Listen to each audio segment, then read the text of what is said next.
Monsoon हवाओं ने पाकिस्तान का रुख कर लिया। आज सिंध और बलूचिस्तान में दाखिल होंगी।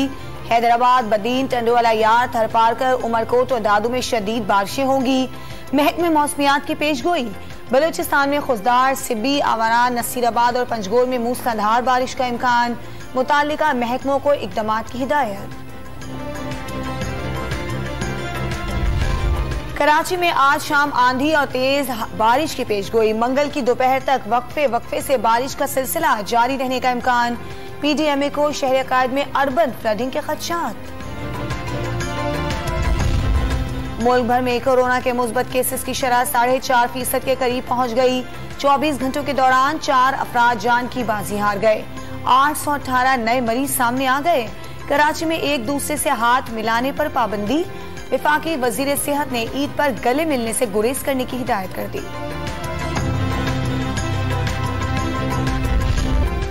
तहरीक इंसाफ आज इस्लामाबाद के परेड ग्राउंड इस्लामाबाद में ताकत का मुजाहिरा करेगी। चेयरमैन इमरान खान ने दौरा करके इंतजामात का जायजा लिया। आज रावलपिंडी से इस्लामाबाद तक रैली की क़यादत करेंगे। कप्तान की कराची, लाहौर और पेशावर समेत मुख्तलिफ शहरों में भी जलसों की हिदायत। पंजाब में 3 माह से जारी सियासी बहरान का खात्मा। वजीर आला पंजाब का दोबारा इंतखाब 22 जुलाई को होगा।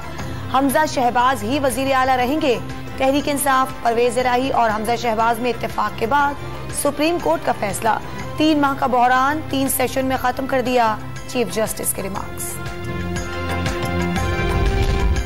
सीनियर सहाफी अयाज अमीर पर लाहौर में नामालूम अफराद का हमला। एबटाबाद रोड पर कार में सवार 6 अफराद ने गाड़ी को ब्लॉक करके तशद्दुद का निशाना बनाया। मोबाइल फोन और पर्स छीनकर फरार हो गए। वजीर आजम और वजीर आला पंजाब का नोटिस। आईजी पंजाब से रिपोर्ट तलब। सेफ सिटी कैमरों का इस्तेमाल करके मुलजिमान को फौरी गिरफ्तार करने का हुक्म। कराची में बिजली की तवील लोड शेडिंग के खिलाफ मुख्तलिफ इलाकों में एहतजाज। जमात इस्लामिका के इलेक्ट्रिक हेड ऑफिस पर धरना। 3 दिन में लोड शेडिंग खत्म न होने पर शारा फैसल पर तवील धरने की धमकी दे दी।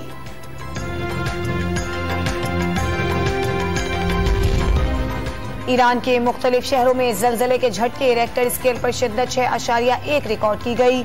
मरने वालों की तादाद 5 हो गई, 12 जख्मी हो गए। सऊदी अरब, दुबई, शारजा, बहरीन और कतर में भी जमीन लरजती रही। और पीपल्स वर्ल्ड सर्विस के लिए मजीद 30 बसें कराची की बंदरगाह पहुंच गईं। सिंध के वजीर ट्रांसपोर्ट शर्जील इनाम मेमन ने बंदरगाह पर बसें उतारने की वीडियो शेयर कर दी।